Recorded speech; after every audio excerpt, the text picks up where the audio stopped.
Iniciaremos con otro módulo, se titula Radiografía simple de abdomen.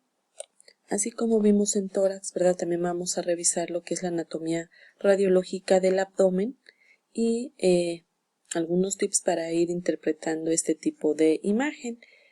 Bueno, la radiografía simple de abdomen es una de las proyecciones básicas.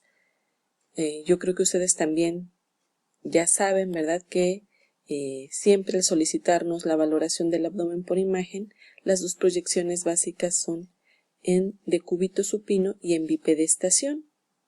Ambas son proyecciones anteroposteriores. Y bueno, aquí tenemos una proyección de abdomen en decúbito supino y vamos a ver lo que abarca. También tenemos algunos límites o abarca estos límites hacia la parte superior, pues con las últimas costillas hacia la parte inferior debe abarcar hasta la sínfisis de pubis y a los costados pues las crestas ilíacas y los costados del paciente. Es importante recordar, ¿verdad?, los diferentes órganos que encontramos en el abdomen, porque bueno, si en la radiografía de tórax es difícil, en el abdomen se complica más. ¿Por qué? Porque hay mucho más estructuras con la misma densidad que se sobreponen, ¿verdad?, todo el contenido abdominal. Entonces va a ser importante ir recordando qué ubicamos en cada segmento del abdomen o en cada cuadrante para imaginarnos de alguna manera que este abdomen no está vacío, ¿verdad?, sino que en cada uno de esos segmentos o cuadrantes existe un órgano importante que si cambia su densidad, su tamaño, su posición, nos pueden dar indicio de alguna enfermedad. La radiografía simple de abdomen es nuestro primer contacto del abdomen por imagen. Recuerden que contamos con otro tipo de métodos de imagen que nos ayuda a complementar mucho mejor nuestro diagnóstico. Por ejemplo, tenemos en primer lugar el ultrasonido o la tomografía o incluso llegar hasta resonancia magnética. Estos métodos deben ser utilizados porque, como les dije anteriormente, en el abdomen se sobreponen muchas estructuras y en la radiografía simple de abdomen, al ser una imagen bidimensional, pues nos pueden dar algún indicio, pero hay que corroborarlo con otro método de imagen. Sobre todo pensando en un abdomen agudo, también en donde el diagnóstico oportuno y el tratamiento precoz pues tiende a modificar, ¿no?, el proceso de la patología. El abdomen para su estudio pues puede dividirse en algunos segmentos, por ejemplo estos que están divididos en 9, recordemos que está el hipocondrio derecho, el epigastrio, el hipocondrio izquierdo, el mesogastrio con flanco derecho, flanco izquierdo y el hipogastrio con fosa ilíaca derecha y fosa ilíaca izquierda. Como en todos los métodos de imagen, recordemos que el paciente lo tenemos en una posición anatómica y que siempre colocamos los métodos de imagen como si viéramos al paciente en esta posición. También podemos ir o dividir más bien el abdomen por cuadrantes y recordar qué estructuras anatómicas forman parte de cada cuadrante. Es importante que ustedes lo repasen. De manera muy sencilla, ¿verdad?, pues recordemos que hacia el cuadrante superior derecho tenemos principalmente el hígado, las vías biliares, la vesícula biliar, conducto cístico, el conducto hepático, el colédoco, la cabeza del páncreas, el duodeno, el antro y el píloro, el ángulo hepático, el colon ascendente, el ilion intermedio, el riñón derecho y la glándula suprarrenal derecha. Aparte del riñón, obviamente está el sistema colector de ese lado, la pelvis y el uretero derechos y la vena cava inferior. El cuadrante superior izquierdo, pues podemos encontrar el vaso, el cuerpo y el fondo gástrico, el cuerpo y cola del páncreas, el colon transverso, el ángulo esplénico, parte de yeyuno, de asas de yeyuno, el riñón izquierdo y su sistema colector, la pelvis y el uretero, la glándula suprarrenal izquierda y la aorta. Hacia el cuadrante inferior derecho tenemos parte del colon ascendente y del ciego, el apéndice cecal, el ilion terminal, el uretero derecho, la unión uretero-vesical, ¿verdad? Y en el cuadrante inferior izquierdo tenemos el colon descendente, el sigmoides, el recto, el parte de asas del ilion, uretero izquierdo, la unión uretero-vesical. Y también pues aquí nos faltarían algunos órganos pélvicos, ¿verdad? En el caso de la mujer, el útero, el ovario correspondiente. En el hombre pues también podemos ubicar la próstata. Recuerden también al colocar su radiografía en el negatoscopio, ¿verdad? En caso de que lo tengan, siempre la marca con los datos del paciente aparece en el lado derecho del mismo. Recuerden situar la radiografía de modo que al paciente lo tengamos de frente. Les había comentado que existen proyecciones básicas para valorar el abdomen, ¿verdad? Entre ellas son la radiografía simple de abdomen en posición supina o en decúbito supino y la radiografía simple de abdomen en bipedestación. Pero también tenemos otras proyecciones complementarias, por ejemplo, la radiografía simple de abdomen en decúbito lateral con rayo horizontal. También es importante la radiografía póstero-anterior de tórax en algunos pacientes que tengan padecimientos abdominales y la radiografía simple de abdomen lateral que se utiliza más en pediatría. La radiografía simple de abdomen en decúbito supino pues te permite tener el máximo detalle tanto anatómico como patológico. La proyección o la radiografía simple de abdomen en bipedestación te permite valorar los niveles líquidos y te permite valorar mejor la pared intestinal. ¿Se acuerdan el ejemplo, ¿no? que les puse de la botella cuando les enseñé la botella de agua, ¿no? que a lo mejor que estaba a la mitad?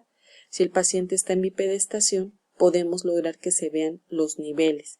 ¿En qué casos? Pues sobre todo en casos de oclusión intestinal. Y si el paciente, ¿verdad?, se acuesta en posición en decúbito supino, pues ese líquido, ¿verdad?, se distribuye en todo el abdomen y queda más homogéneo, de manera que no lo podríamos delimitar. Aquí tenemos ejemplos, ¿verdad?, de proyecciones en decúbito supino y en bipedestación.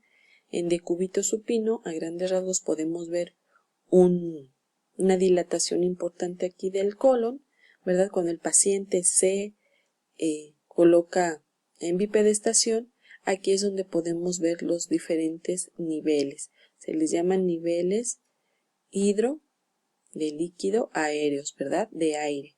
Vemos que estos niveles hidroaéreos tienen dos densidades, tanto densidad líquido como densidad aire, y van formando una especie como de escalera. Son niveles entonces hidroaéreos. Y por eso siempre las proyecciones tanto en decúbito supino como en bipedestación son complementarias, ¿verdad? Porque nos aportan diferentes datos. Con la radiografía simple de abdomen en bipedestación podemos lograr una separación adecuada de las asas y delimitar engrosamientos de la pared intestinal. También nos permite ver la movilidad de las asas intestinales, ¿verdad? Cómo va progresando ese aire dentro de las asas con los diferentes cambios de posición de estar en decúbito supino a bipedestación o viceversa, y se pueden ver esas alteraciones en la progresión del aire.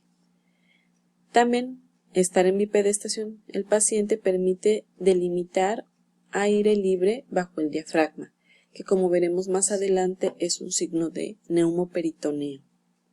Tenemos igual otro ejemplo para ver la importancia de correlacionar estas dos proyecciones para la valoración del abdomen.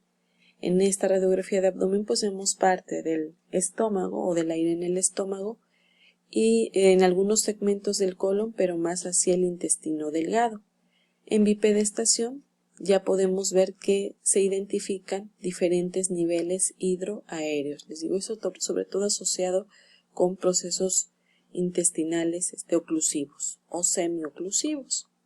La radiografía simple de abdomen en bipedestación también permite delimitar aire, se le llama subdiafragmático o aire por debajo del diafragma, o también muchas veces tomando una proyección posterior-anterior de tórax también podemos delimitar ese aire.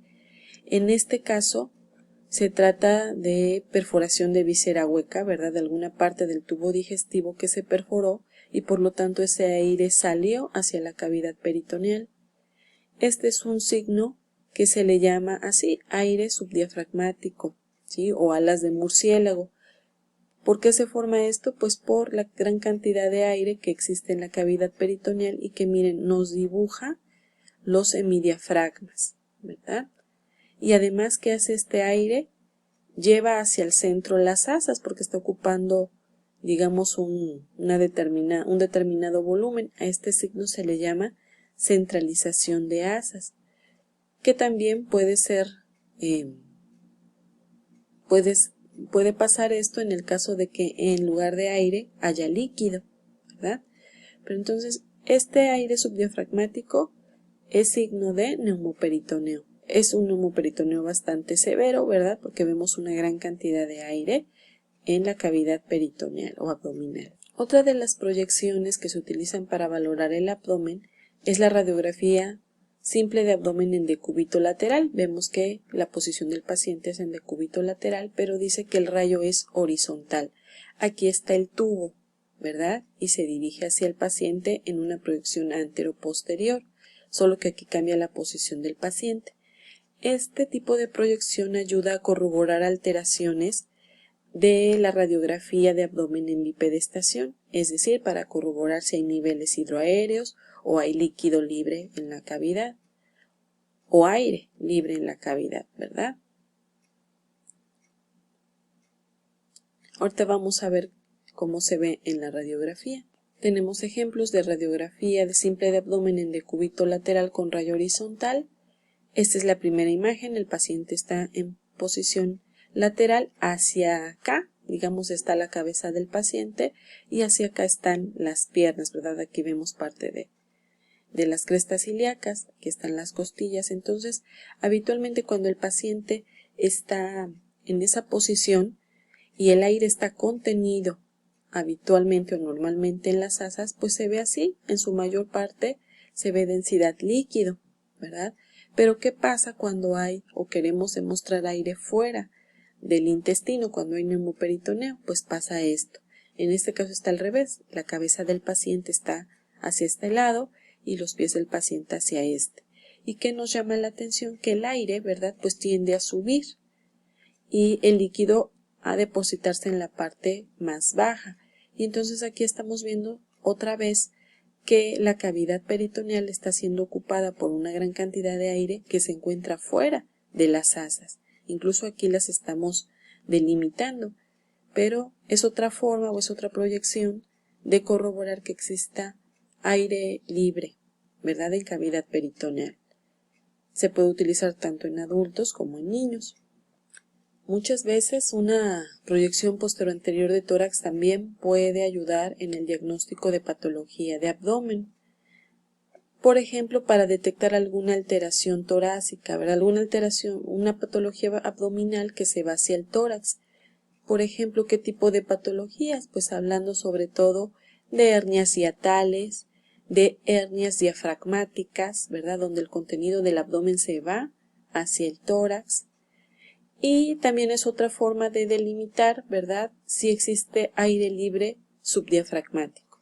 Si se dan cuenta, en esta proyección posteroanterior de tórax existe una pequeña cantidad de aire debajo del diafragma.